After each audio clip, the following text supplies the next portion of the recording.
Hi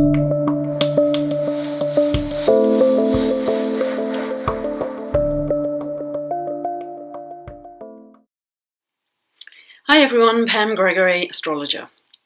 I'm going to be speaking to you today about the second half of October, and in particular the full moon that we have coming up in Aries on the 15th or the 16th, depending on where in the world you live. Now, Mars is strong in this second half of October. It's strong because it's in the sign of Capricorn, and that is great for getting projects organised. It makes things very efficient, and any projects that you've been dragging your heels on can really get sorted out at this time. It's terrific for that, and particularly as Mars comes into a conjunction with Pluto, which is exact on the 19th of the month, that can give terrific focus, productivity, efficiency around the task. So see where 15 degrees of Capricorn falls in your chart, because this is where this conjunction is going to be. It's going to be exact on the 19th. And you may well find you have a lot of focus in that area, a lot of action happening, and the urge is to improve that particular area of life. Is it falling in your second house of money? Are you actually making some changes in your financial structures or financial situation? Is it in the 11th house of friends? You're doing something very energized in that area within action groups or networks. So seeing where it falls in your chart will really help you understand how it's unfolding in your life, but very, very positive for getting projects organized.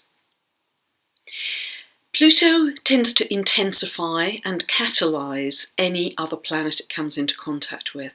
So here it does have the potential to increase the assertiveness, let's say, the assertiveness or even aggression of Mars. So that's something that we have to be aware of too. And indeed, Jupiter is also starting to come into a square with Mars. It doesn't become exact till November, but it's in a wide square in this second half of the month. And Jupiter also expands whatever it touches. So again, that can have the potential to expand assertion. But because Jupiter is in Libra, we have here a push-pull between assertion and peace. Libra is about peace and love. It's about justice, laws for social justice, equality, trust, respect. So we do have this seesaw, which we may be feeling in our personal lives as well, but certainly I think we may feel it and see it out in the world too. Important to understand there's a slight contradiction with Libra, because although it's about peace and justice and balance and harmony, it can also have the meaning of open enemies, and what that means is your enemies aren't secret, they're very obvious to you. But generally it will have the urge for peace. Jupiter is also starting to come into a square with Pluto, and again that won't be exact till November, but in a personal sense this is very good for ambition, success, influence, empowerment. So see where Jupiter is falling in your chart. It'll be moving between 8 and 10 degrees of Libra in this second half of October. See where Pluto falls at 15 of Capricorn, because one or both of those areas could be areas where you are going to really achieve a lot of success and recognition and have a lot of influence too. Important to perhaps remember that Pluto has a mundane meaning of debt and taxes. So with Jupiter coming into a square with Pluto, that could potentially expand talk of debt and taxes, particularly more as we get into November too. And then we have the full moon in Aries. Now this is another reason Mars is strong, because Mars rules Aries, the sign of the warrior. So this is happening at 23 degrees and 14 minutes of Aries. It's happening at 9:23 p.m. Pacific time on the 15th of October, and then at 5:23 the next day a.m. On the 16th, that's UK time. So whenever we have a full moon, this can be a time of being full of emotion, because the moon is very connected to our emotional state. even more so because this is a supermoon. So a supermoon really heightens any potential emotion we may have round about that time.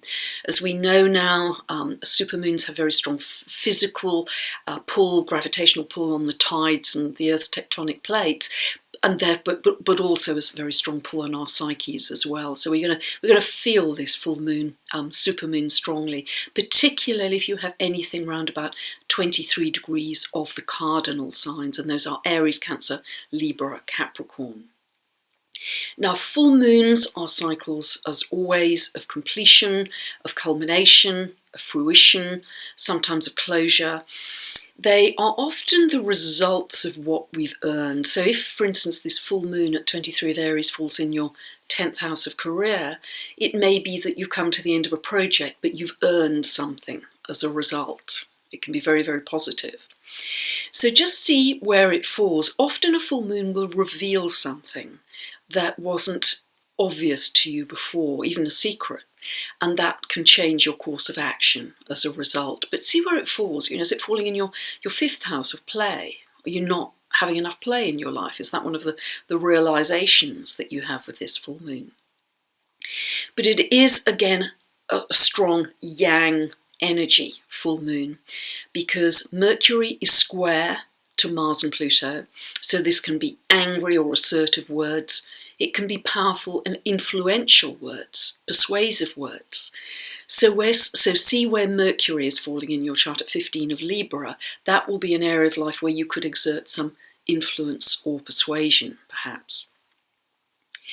Now, always at a full moon, the sun and moon are opposite each other. So the sun is in Libra and the moon is in Aries. So we have again this push-pull between assertion and peace and harmony. But what really electrifies this full moon is that the moon is very tightly conjunct to Uranus and Eris. It's within about 1/4 of a degree.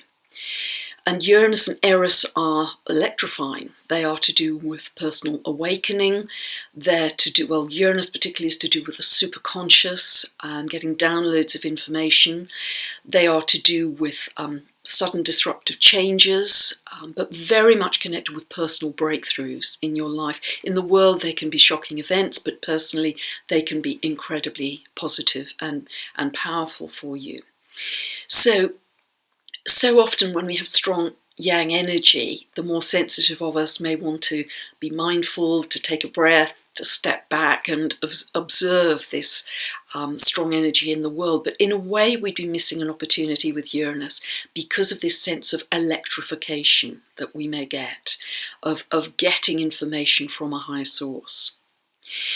It's important also that this may be apparent in relationships, particularly if 23 of the cardinal signs, you have that in your chart, because part of you will want to keep the balance, cooperate, compromise even in relationship to stay in relationship, whereas the other part of you may want to strike out and be free and be independent and be assertive. So we'll see how that manifests both in your personal life and in the world too. So, and as we move from the full moon, just a couple of days afterwards, the 19th to the 21st of the month, Mercury is actually opposing Uranus. So that can be a time of mental brilliance and originality, new ways of doing things, again, mental breakthroughs. You can be quite pioneering in your thinking. It's very much about new ideas and even new technology at that time too. So it's a very active time round about this full moon. And there's something else very interesting about it that I'd like to highlight, which is that I've noticed that 2020 is going to be our next very big year astrologically. And in 2020, the degree of 23 degrees of Capricorn is going to be very highlighted, very activated then.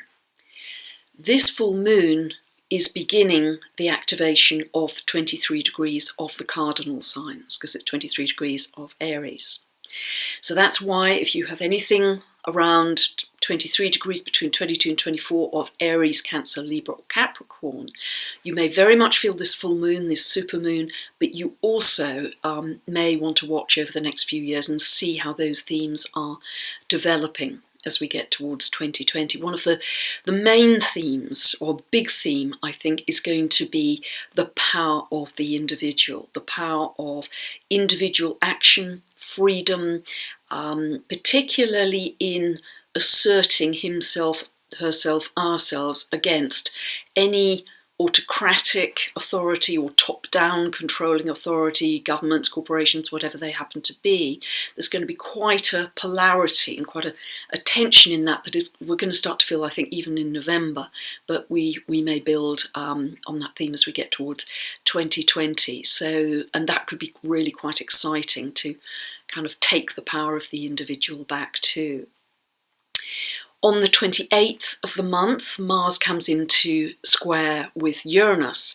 So you might feel quite impatient or impetuous that day, but it's also a great day to find new ways to do old things. Again, it's a lot to do with innovation. And then from the 28th to the 31st of the month, Saturn comes on to what's known as the Great Attractor, this mysterious point in space at 14 degrees of Sagittarius that we're still really at the beginnings of understanding, but it has a massive gravitational pull. This huge vortex out in space, and the gravitational force is so strong it can actually bend light. Light bends around to enter it. And so I've just noticed in charts where people have their Sun, Moon, Mercury or Ascendant at 14 of Sagittarius, there may be a sense of being able to look round corners, a sense of precognition in some way. So with Saturn aligning with this great attractor, we may have a more collective sense of precognition, of being able to see ahead a little way in a way that perhaps we couldn't do before. Just observe that and see what is unfolding for you. So a very active second half of October with lots of strong outward energy. So see where this falls in your chart. That will make a very big difference to the meaning. And if you don't know, just check out the link appearing above or below me in the description. Then you can go to my store, get a 2-part tutorial video series. You can download a free birth chart from my website now, and within minutes you can be seeing what all of this means for you in your life. And with every update I do, you can work out the meaning for you individually and for your life, which is a really exciting process. If you'd like more information about my book, my audiobook, my other tutorial videos, just check out my website, pamgregory.com or thenextstep.uk.com. Thanks so much for listening.